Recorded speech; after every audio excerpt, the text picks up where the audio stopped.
Hello everyone, my name is Dominic, and today we are going to go through a multi-part series in developing surfaces to texture this suitcase 3D model in Adobe Substance Painter. So this is the first of four series in which we're going to cover canvas or cloth, and then we'll have follow-up episodes in which we talk about leather materials, we talk about metal materials, and then finally we talk about adding extra detail to help bump our surfacing game up to the next level. But we're going to start with the basics, and this is going to take us through, with this series of videos, how to make very nice, appealing, complex textures in Adobe Substance 3D Painter. Now I have another video talking about exporting these textures to, in this case, my RenderMan, that we're not going to cover in this series today. It's all about textures and look development. So let's go ahead and get started. I've got this 3D model over here. A couple of things to note about the UI. If I press F1, F2, or F3, I can cycle my viewport to have either a combination of 2D and 3D, in which I see my UV tiles over on the right side and my 3D models on the left. If I hit F2, it's just 3D. If I hit F3, it's just my UV tiles. But I typically like to work primarily in the 3D space just so I can kind of tumble around and see it. But it's important to note that you have those options there too. So the first thing that we're going to do, as always, is just going to bake our textures. So come up here to the croissant in the top right, bake selected textures, let it get all of the information off of our 3D model. This is specific to your 3D model, so if you bring in other 3D assets, you got to do this all the time, every time you import a mesh into Adobe Substance Painter. This is vital for using things like smart masks and smart materials, and we're going to talk about that as we continue developing these through, but be sure that you always bake your models whenever you begin. And it may take a little bit of time, as you're seeing now, but once it's finished up, we can go back to return to painting mode. So now that our model is baked, we can now begin assigning materials to our different areas and objects. Now, something important to note, as I was organizing the UV shells in my scene, I have ended up splitting out the metal pieces into one material and the rest of it on its own material. So I would need, in this case, let's say 2 Pixar surfaces, one to texture the metals and one to texture, well, everything else. I'm doing this just to keep it a little bit logistically feasible for me. It's not necessary, and I'll show you that in the suitcase material, I'm going to have several different types of materials. I'm going to have linen, I'm going to have leather and things like that, so it's going to be a hodgepodge of it, and I'll show you how to organize that too. So let's go ahead and get started. This is part 1, so we're talking about textile and fabrics. We first need to make a folder in here, and I'm going to click on this folder icon in the Layers library. And I'm going to double click and rename this folder. Let's call it Linen. So this is what's going to be the cloth or fabric texture of my suitcase. So I want it made out of like canvas. So maybe I should actually call this canvas, but let's go ahead and put in our folder, and immediately I'm going to drop a fill layer into it. This is fill layer 1. And I'm going to call this fabric base. Now, something very important to note, especially when making these very complex materials, keeping your layers organized and named is very, very important as we start moving on forward. So this base layer is going to have all of my attributes turned on: color, metal, roughness, normal, and height. And you'll notice I can toggle these on and off by clicking on them.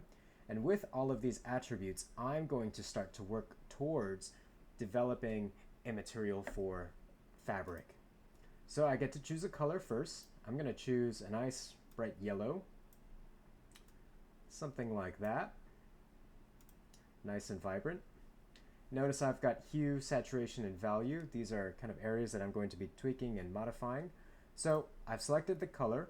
Now this metallic slider is really kind of an on and off switch, and it's really asking you if this fabric is metallic or is not metallic, and things are never in between. It's either metallic or dielectric. So in our case, fabric is dielectric, meaning it's not a conductive material like a metal, so I'm going to leave this off to 0. If it was metallic, I would have this switched all the way over to 1. but never in between. Roughness, this controls the glossiness, and as you can see, these highlights are being affected by the roughness slider. And for me, fabric is very, very rough, so I'm going to dial this up to, let's say, 0.9 to give it a very matte look. So this is a perfect base layer for fabric. However, it is so plain, and we've got to add a little bit more to it to give it that nice, fun fabric look and feel to it. So we're going to build on top of this using a bunch of fill layers and a bunch of masks. And let's go ahead and get started. So I'm going to add another fill layer on top, and you'll notice that as I do, the layer on top overpowers or covers the layer underneath. So in this case, if this fill layer at the top was red, you no longer see the yellow layer underneath. Now I can hide this by toggling its visibility by clicking this eye icon right here, but I really want these two layers to work together. So what I need to do is I need to add what we call masks. Now masks, if I right click this fill layer, are up here in the first couple of options. Now these both function exactly the same, however they're just inverse of each other. So you've got a white mask and you've got a black mask. And I'll add a black mask in just to kind of demonstrate what's going on here. Now the way Substance Painter works is it asks you what percentage of influence do you want this particular layer to be visible, and whatever's, you know, the opposite or the absence of it will be invisible. And it uses that percentage, or it measures that percentage by a spectrum of value, black to white. So in this case, a black layer says that there's 0% visibility on this fill layer, and therefore none of the red shows up. If I remove this mask and add a white mask, it's doing the same thing, however it's the opposite. It's saying that 100% of this layer is visible because white, 100% value, 100% of this opacity, is now going to be affecting this particular fill layer, and so therefore we see none of the yellow fill layer underneath. Now this becomes important if we, let's say, come all the way down here to the bottom and add a fill to our mask. So right clicking our mask, we can add a fill to it. And this is a better demonstration of just how black and white, just how value affects the percentage of visibility that this particular layer has. So for example, white, this functions as a white layer or a white mask. Black, the opposite, functions as a black mask. And you can see how much of this influence this red layer is having on the yellow layer underneath. If I put it in the middle, red and yellow kind of halfway blending with each other make this orange color. So this is a great blending tool. But not only is it just great for color, what we can do is instead of using a solid value like 50% gray or whites or black, I can click on this grayscale icon right here and add a 2D image, a tile image, and if I hover over, you can see it a little bit larger, to be masked on this particular black mask. And what this does is it says in this image, this black and white image, areas that are white are completely visible, areas that are black are not. So for example, if I add this checkerboard pattern to it, now you can see how black and white is kind of working here in this particular mask. So some parts of this layer are visible on the model and other parts are not. So let's try something else. Let's go ahead and add a noise mask like this one here, black and white spots 1. I really like this because it helps to kind of just add some randomness as far as where this particular red layer is showing up. And it's kind of visually interesting. Now, if we were to take this and let's say change the color from red to maybe an orange, you know, something about right here, right? And then maybe turn down the saturation a bit and turn up the value. Well, it's very hard to see, but there's just a very subtle variation in hue and color going on in this suitcase. And it just kind of helps this texture, this material look a little bit more visually interesting.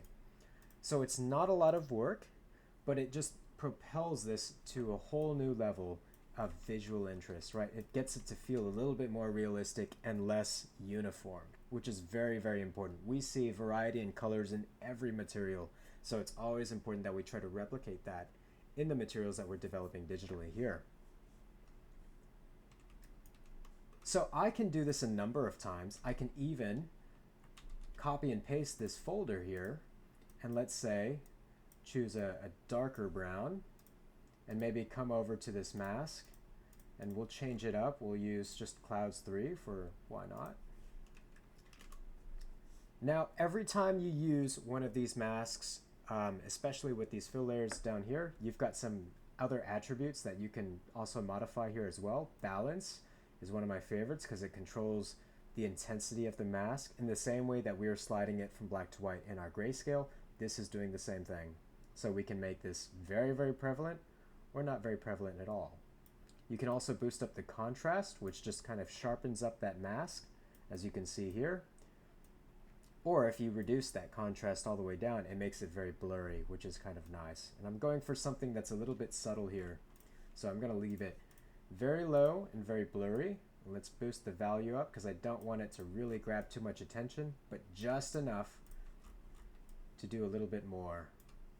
Now, if I click back on my fill layer here, I can also still toggle a couple of these on and say on this particular layer, on everything that, as you can see, is very subtly brown, I'm going to mess around with the roughness and make those spots a little bit more shiny.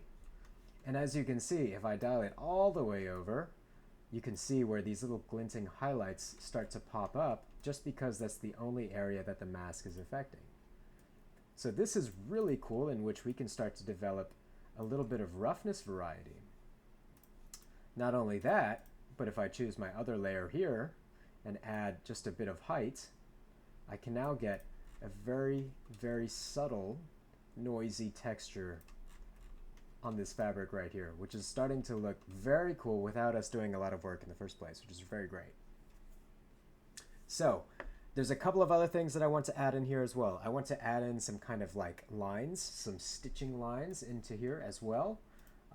So let's go ahead and do that. I'm going to put all of those other fill layers into a folder, and I'm just going to call that base color.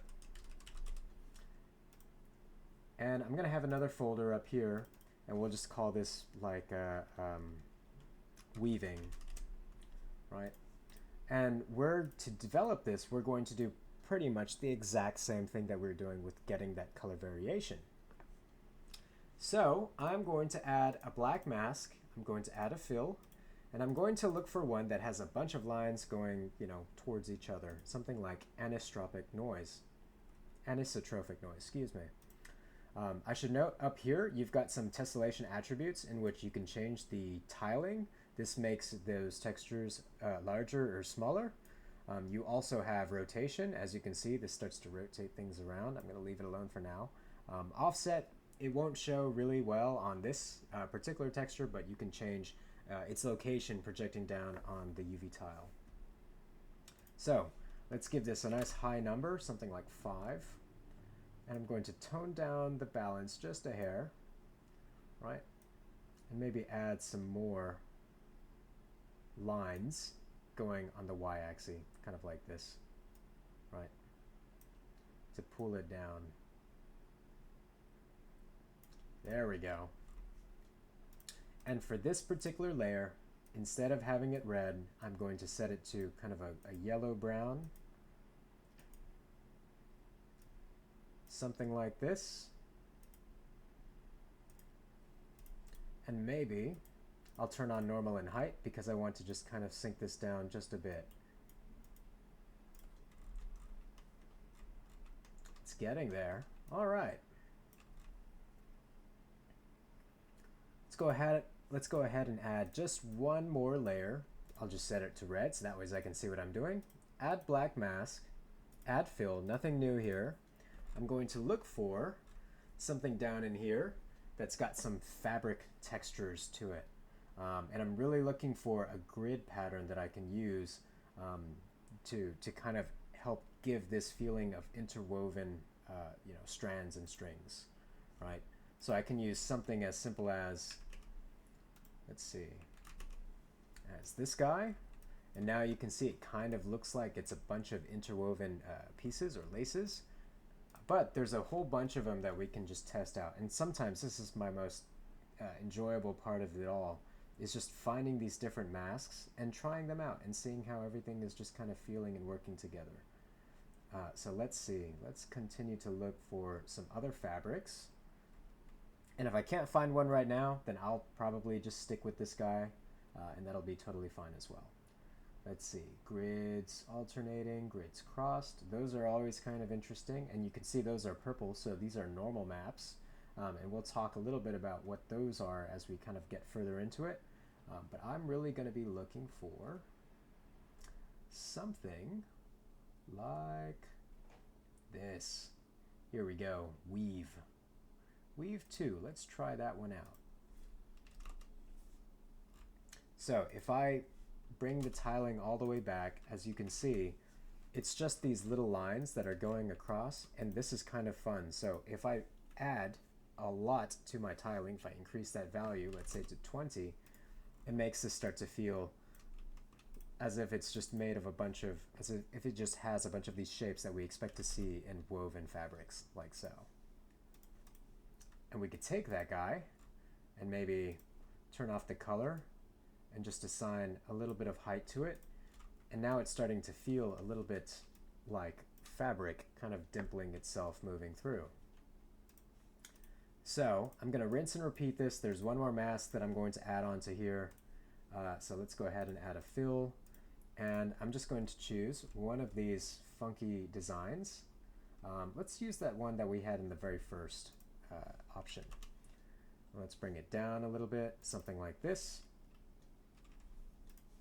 And just like in Adobe Photoshop, you also have different types of layers. So in this case, let's go ahead and switch our layer type from normal to overlay. And just as you would expect in digital illustration, now you can see this particular layer is interacting with the layers underneath in the same way that you'd expect from a normal map. Or I'm sorry, from an overlay layer in something like Photoshop. So I can use this to just kind of get some extra color variation going on, just like that. You can also change the opacity. If I don't want this to be too prevalent, I can kind of soften this out. And now, look at that. We've got a bunch of different patterns on here. Each one is kind of playing around with and breaking up the other. So it's looking a little irregular. It's looking a little bit less kind of geometric, and that's exactly what I want to see. I love all of the color variation going on in here. I love all of the texture variation going on in here, and so it didn't take us too much, but we've got 6 layers built exactly the same way with black masks with fill images on them to give us this fun look. Now, a couple of final things that might be kind of fun to add into this here as well. I'm going to add in a fill layer right here at the very top outside of my weaving layer. And now I can do something, especially since I've baked this mat, all of my normal maps and things like that, I can add in these smart masks to this particular layer. So I'm going to set this layer to red so that way we could see what smart masks are. And this is the icon up here in your library for smart masks. Smart masks work very similarly to those 2D images that we've been plugging into the black masks for every fill layer, but this uses information from your 3D model, specifically things like curvature and ambient occlusion and things like that, to build up very sophisticated masks tailored to your 3D model, and they're very, very cool. So I'm going to look for one called Fabric Edge Damage. And if we drag this into this layer of red, then as you can see, highlighted in red are all of these areas in which the fabric might start getting chewed up or worn down and things like that. So it's very cool that this particular mask is starting to notice what that is going on. And if I dial this up, I can of course increase the intensity of it. I can dial it back. I can increase the contrast. I could do everything that we'd expect from a normal black mask or a normal white mask. In this case, I'm going to drop curvature down and increase the global balance, just because I don't want like every border to be outlined, or every hard edge to be outlined by this mask. And I really don't want to lose some of these really nice kind of grunginess scratches and scuffs that are going to be on here. So instead of red, let's go ahead and change this to another color. I'm going to use a very nice high value, something pale, to where it looks like these, the color of this fabric, the dye has been kind of getting rubbed thin and worn. And other things that I can do is I can turn on, let's say, height and normal, and drop this in, and you'll see it's starting to kind of scratch it up. Now I don't want it to be too much like this, just very subtly, so that way it looks like, some of these parts are just getting eaten in like that. And that's so fun to see on this particular texture.